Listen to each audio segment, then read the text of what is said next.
Hi, I'm Anand, also from MINET from many, many years ago. Not that many. And Thank you so much for having me. I want to talk about my journey from MINET to where I am today and kind of this little back of the envelope calculation that I did about how do you recognize opportunities and then kind of seize them. So let me quickly introduce myself. Hi, like I said, I'm Anand. I'm a creative technologist and entrepreneur, meaning that my background is in combining engineering and design to build products. These days, I'm working at Pabio, which is a rent-to-own furniture company based in Switzerland, part of Y Combinator. And before this, I was the founder of Oswald Labs, which is an accessibility technology company that I founded right out of high school. Um, I split my time mostly living here in the Netherlands and then sometimes in India. And I've been very fortunate to be part of GitHub Stars, Forbes 30 Under 30, and in a bunch of other places. So I have this little formula, P plus T equals O, that which I'm going to go in details in a second, but that our experience, like who we are, our background, and our toolkit, things that we're good at, they kind of come together and help us discover new opportunities. And then the other point is S cubed, which is a little, seek, screen, seize thing that I made up when I was doing a guest lecture to kind of think about how I think about this process. And the third is delta, which is changes, how we can look at industry trends and changes and kind of identify the next opportunity. So let me start with that first one and tell you a little bit about my background. So like I said, I am the founder of Pabio and Oswald Labs. But before this, I worked at organizations of all sizes, part-time mostly. So I interned at IBM as part of a university project.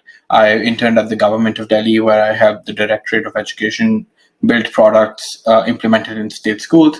But I also worked with a bunch of companies around the world, as you can see here. So I wanted to really start from a while ago in 2014 when I founded my first startup, Class Rebels, which was an education technology company when I was in 10th grade in MINET. Sorry for the noise. So Class Rebels, the idea behind Class Rebels was to break classroom barriers. Now imagine a kid in 10th grade, what are the problems that they're facing? For me, it was primarily coping up with high school and studies and science stream and blah, blah, blah. And I came to my toolkit and I said, okay, we need a better way to do this. So Class Rebels was the first of its kind edtech platform where students could exchange notes and study material with each other for free online. In fact, that's how I probably passed. So the idea was education should be collaborative, study material should be available to everyone, not just the select few who go to great schools like we did, and to build a free and open platform powered by technology. After that, again, while in school, I just kind of tinkered with ideas and problems that I wanted to solve.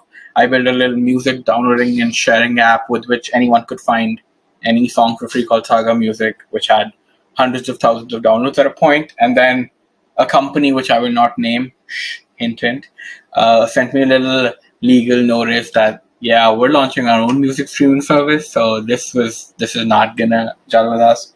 But yeah, that was a fun learning experience. But the idea was I had a problem that I need an easy way to discover good music and download it and share it with my friends and family.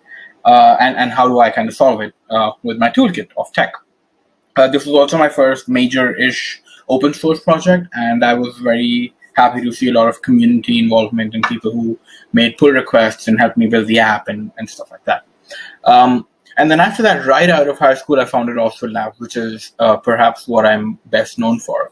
And the idea there was I participated at a weekend hackathon, and I had the idea of building a product for people with dyslexia and help them read more easily on the web. So we ended up building a browser extension, and it went really well. I was covered by, Huffington Post and this and that, and so I kind of scaled it from there, and I decided that I want this to be my first company and really build it as a big business. And so we ended up innovating on a bunch of products. Like we built the Shravan smartphone, which was a phone for people with disabilities. Like if you're partially or completely blind, you could use our interface of vibrations and speech to use a smartphone. And we also built a bunch of apps, including Augmently, which is AR, augmented reality app with which kids with dyslexia can scan their books and read it more easily. But our main product was the B2B SaaS product, where we take all of this technology that we built and embed it into your website. So for example, this is a popular site called Youth Ki Awaaz, where you can read news and articles. And if you open our plugin, you can easily customize the reading experience to make it better for you. So we have a dyslexia-friendly mode, read aloud, translation, stuff like that. So with Osmo Labs, again, the idea was information should be accessible to everyone, not just people who don't have disabilities. And how do you break these barriers and help everyone empower themselves through knowledge? And I originally thought of it as a hackathon project, and then a nonprofit, and then eventually it became a B2B SaaS company focused on enterprise. So why I told you all of this, long story short, is that I think it's like this two parts of getting there, right? There's a problem statement, and there's the tools, and you can phrase them really easily with the why and the how. And so there was this book I read, The Shape of Design by Frank Kimero, a really good book. And there was this quote there which really stuck with me, and I hope it stays with you. And it was that the relationship between form and purpose, how and why, is symbiotic. But despite this link, why is neglected because how is really easy to frame, right? Like it's super easy to say, how do you paint a tree? But it's much harder to answer the question, why does this painting need a tree in it in the first place? And so if you look at it like that, and really think about both parts of the story, the why and the how, looking back, you can quickly draw a parallel that for me, the problem was, okay, how do you make education open? How do you make music easier to discover? And how do you make sure everyone has access to information? And because I have a background as a designer and an engineer, for me, the answer was technology, right? Like just build an app for that, right? For everything. And all of these kind of problem statements and the toolkit made possible a company or a product, right? So for education, I did Class Rebels, and then for music, I did Saga, and then lately I did also Labs. But these are not like, the technology is not the only way to solve these problems, right? These are probably one of the worst ways to solve this problem. For example, open education can be solved with Teach for All, an initiative where people who are not sure exactly what they want to do after college can volunteer the time in inner city schools to teach.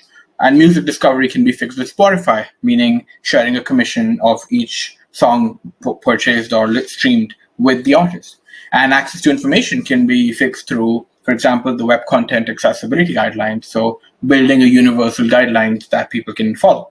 But these are also, right, not the only way to solve it, right? You can solve education through something like Khan Academy, a free and open place to learn, or music discovery with something like SoundCloud, where artists upload their own music, and making information accessible through legislation like the Americans with Disabilities Act or Section 503. So the bigger point I'm trying to make here is that the second half is really personal. It depends on who you are and what your background is.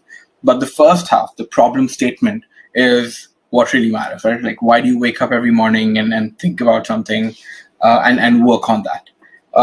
And so when you kind of add these together, your problem statement and what you're passionate about with what makes you the best person to solve that problem, you come to opportunities. And that's the first part, which is P plus C equals O. Don't worry, the rest is not that long. And the second thing that I think about is this little formula, S cubed, seek, screen, and seize. And I find that this is a really nice framework to quickly brainstorm ideas. So for Oswald Labs, for example, it was, how do you make sure that people with disabilities and no disabilities are like get access to all of the knowledge that is available on the web? And so we tried to do this first with a browser extension, and then we tried to do it through a smartphone because we realized that more people are using phones than web browsers. And eventually we realized that a product that could be embedded in websites might be the best way to do it. And so we screened multiple ideas before we actually, and it took us like 3 years to finalize what we're going to work on. So back then I didn't have a framework as well built. And then we seized it through building a marketing initiative, through working with governments, nonprofits, corporates alike. And so these days, like I said, I'm working at Pabio, which is a rent-to-own furniture with interior design company. And so the idea is that if you get a new apartment, it's an empty apartment, you don't want to spend a lot of money to buy all the furniture up front. So you end up with poor quality furniture from IKEA. And that breaks down in like 2-3 years, and then you have to buy new stuff. It's not good for the environment. It's not good for your pocket. It just doesn't make sense. But what if you could have a beautiful Airbnb like 5-star experience without having to spend a lot of money? And so we do that by offering personalized interior design and the entire rental package for your furniture. Instead of buying it up front, you can do a rent-to-own deal where you pay us every month. And so this works really well because instead of buying one sofa, you end up getting the furniture for your entire apartment. So the big ticket sizes really help us, and then we can outcompete everyone on digital ads. It requires no logistics from us because we partner with the retailer who does the installation, delivery, and so on. And also, like, these things like have warehouse space and retail space required, like huge IKEA stores. And through our purely digital experience, we also kind of cut from that. And if you try a little business school 101 2x2 matrix, you will notice that a lot of people are doing online retail. Like in India, you have a bunch of companies like Urban Ladder. A bunch of people are doing interior design, and people are also doing rental furniture. What we're trying to do is combine this and say we're going to do rental furniture with interior design. It's gone pretty well so far. We recently just raised $1 million as our pre-seed round and joined Y Combinator. And so here, the idea was, how do you make sure millennials can afford a great life, a great home, especially now, post-COVID, when you're spending time at home and you're working from home and living at home. It's hard. Nobody has $20,000 to save up and get an entire apartment worth of good furniture. And so we thought, okay, can we make it beautiful by giving you an interior design service? Can we give you a rental furniture? And after screening a bunch of stuff, we realized that this is how we want to tackle this problem. And we seized this opportunity by investing in interior design, in our proprietary rendering technology, and heavily in digital marketing. So that's Seek, Screen, Seize. I feel like it's a really nice early framework to validate ideas and opportunities. And the last part that I want to really touch upon is Delta, right? So that we all know Delta is the symbol for change. And so change is vague, but change, if you quantify it in people, in markets, in new technology, in science, in discoveries, in knowledge, they directly correlate to new opportunities, right? So if you look at demographic changes or fashion or how markets are growing, you can get a quick indicator on what is a fun thing to invest in. So for us at Pabio, for example, we could not do this 5 years ago. And the reason is that today people are used to the idea of subscriptions. People do rent to own everything, from Netflix to cars. People are used to beautiful environments, right? People work at WeWork now and innovate and stay in Airbnbs. So people want that nice experience when they live. And the technology is here, right? Like, we do personalized interior design, which means we send you a 3D model of what your apartment will look like when it's fully furnished. And there's a bunch of like really good 3D technology that makes this possible. And we have all sorts of plans to invest in AR and other ways to make sure you don't have to like visualize what your new apartment will look like. Our technology does that for you. And so the change in how people live, how people experience every day, and the technology, they all kind of came together to enable this opportunity for us. And so to end with, I just want to reiterate this framework that I've built over the years. So yeah, P plus T equals O, the problem statement, the thing you care about, and the toolkit, what makes you you. They come together and help you find opportunities. When you have an opportunity, you want to seek it, you want to screen it, and then you want to seize it, right? And if you don't have something just as yet, looking at changes in demographics and in fashion and in technology and in research and in markets are a really good proxy in finding those early opportunities. That's it. Thank you so much.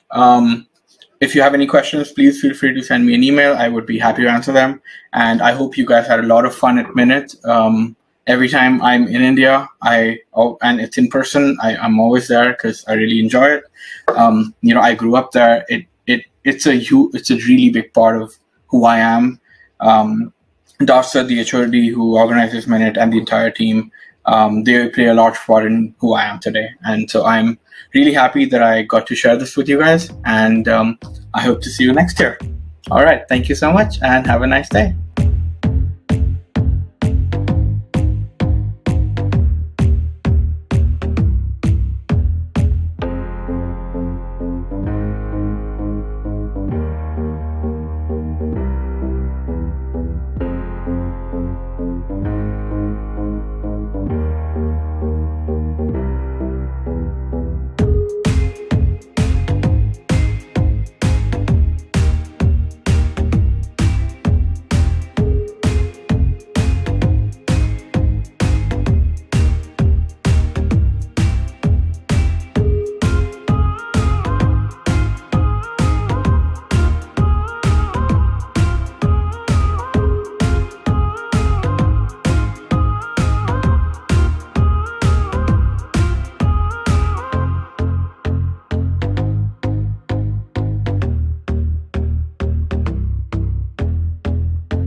Hello everyone, my name is R.K.Puram. I'm a street and documentary photographer and the author of the book Serendipity.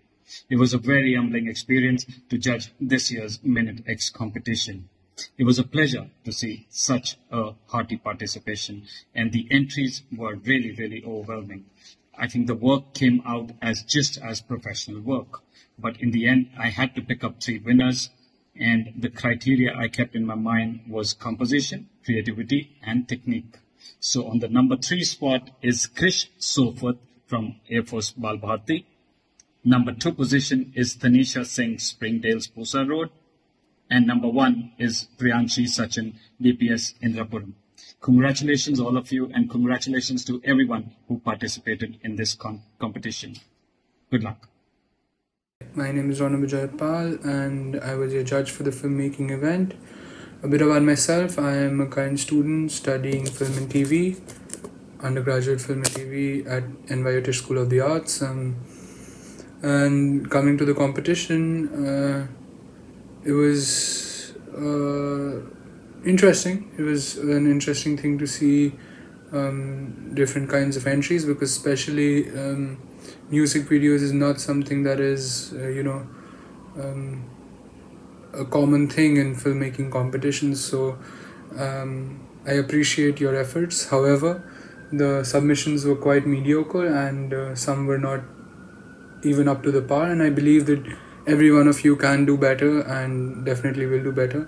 I get it that because it's the online format, it might be difficult for you to make films and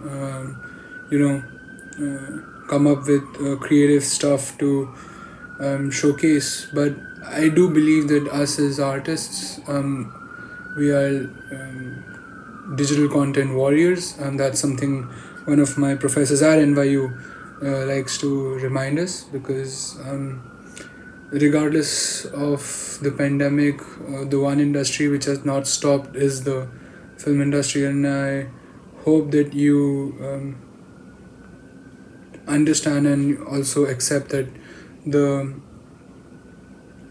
entries that you put forward were not that great, and I think you know that as well. However, I would like to congratulate you on your effort. I know it's hard to make videos, especially in the pandemic and especially remotely, but yeah, hope you improve, hope you come back stronger, and yeah, all the best. Great effort nonetheless, and yeah, just all the best to the winners.